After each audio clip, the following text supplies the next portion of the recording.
पूरे विश्व में महाकुंभ के दर्शन किए प्रधानमंत्री मोदी ने कहा, दरअसल महाकुंभ में सबका प्रयास सफल रहा क्योंकि एक बड़ा प्रयास था ये और इसकी तारीफ प्रधानमंत्री ने की है। प्रधानमंत्री ने कहा कि महाकुंभ में अनेक लोगों का योगदान रहा, महाकुंभ का आयोजन विशेष रहा।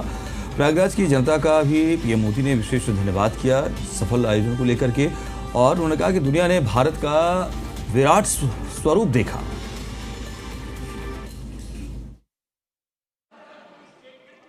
माननीय अध्यक्ष जी, माननीय अध्यक्ष जी, मैं प्रयागराज में हुए महाकुंभ पर वक्तव्य देने के लिए उपस्थित हुआ हूं।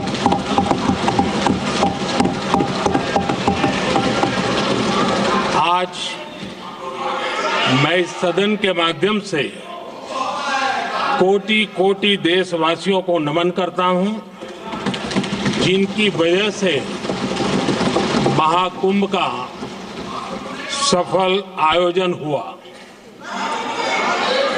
महाकुंभ की सफलता में अनेक लोगों का योगदान है। मैं सरकार के, समाज के सभी कर्मयोगियों का अभिनंदन करता हूं।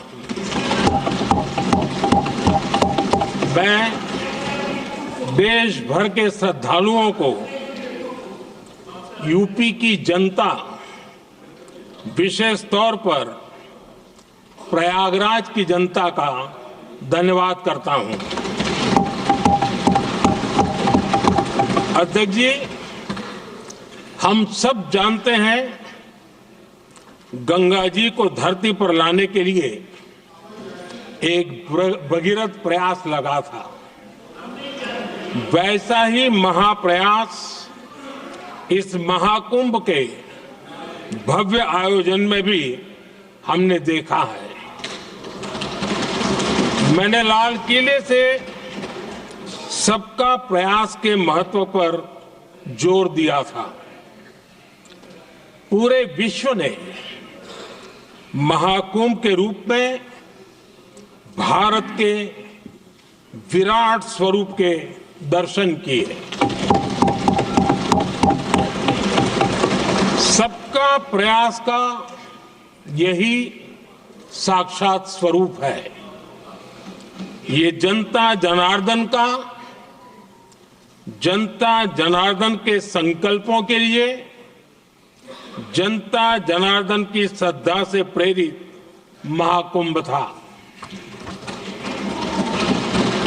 आदरणीय अध्यक्ष जी, महाकुंभ में हमने हमारी राष्ट्रीय चेतना के जागरण के विराट दर्शन किए हैं।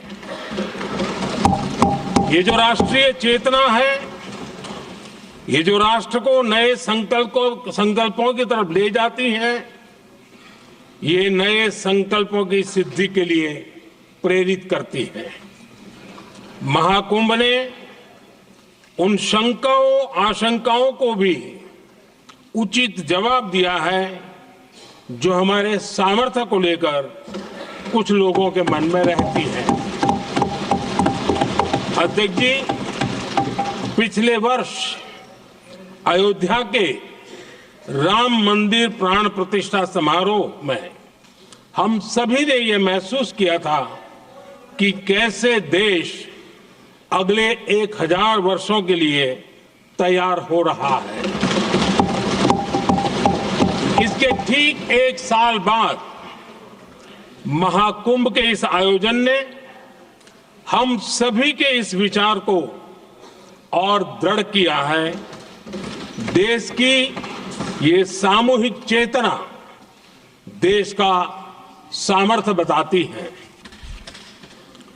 किसी भी राष्ट्र के जीवन में, मानव जीवन के इतिहास में भी अनेक ऐसे मोड़ आते हैं जो सदियों के लिए, आने वाली पीढ़ियों के लिए उदाहरण बन जाते हैं।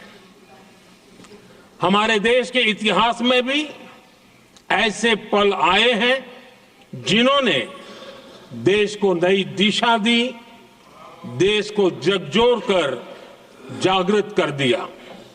जैसे भक्ति आंदोलन के कालखंड में हमने देखा कैसे देश के कोने कोने में आध्यात्मिक चेतना उभरी।